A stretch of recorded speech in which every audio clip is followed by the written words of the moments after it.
जय श्री कृष्णा, राधे राधे दोस्तों। कैसे हो आप सब? आशा करती हूँ आप लोग ठीक होंगे। तो आज हम दोनों बहनें लेकर आई हैं आप सभी के लिए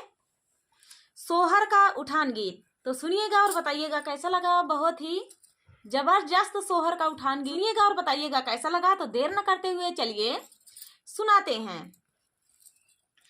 आलू लाइगा पालवा हवैया लाइगा गेहुआ सरसों माहू लाइगा ना सरसों माहू लाइगा ना कैसे मीजी हम होरी लवा सरसों माहू लाइगा ना कैसे मीजी हम होरी लवा सरसों माहू लाइगा ना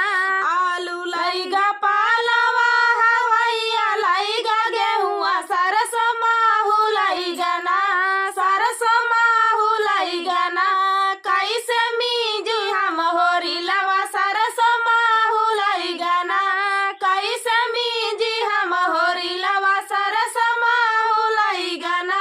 सासू बोली बोलाई ससुर तान मारै तनवा नहु मारै ना तनवा नहु मारै ना जेकर जनम होरी लवा तनवा नहु मारै ना जेकर जनम होरी लवा तनवा नहु मारै ना सासू मारै तनवा ससुर मारै तनवा तनवा नहु मारै ना तनवा नहु मारै ना जेकर जनम होरी लवा तनवा नहु मारै ना जेकर जनम होरी लवा तनवा नहु मारै ना आलू लाइगा पालवा हवैया लाइगा गेहुआ सरसों माहू लाइगा ना सरसों माहू लाइगा ना कैसे मीजी हम होरी लवा सरसों माहू लाइगा ना कैसे मीजी हम होरी लवा सरसों माहू लाइगा ना जेठ तान मारले जेठानी तान मारै तनवा नहु मारै ना तनवा नहु मारै ना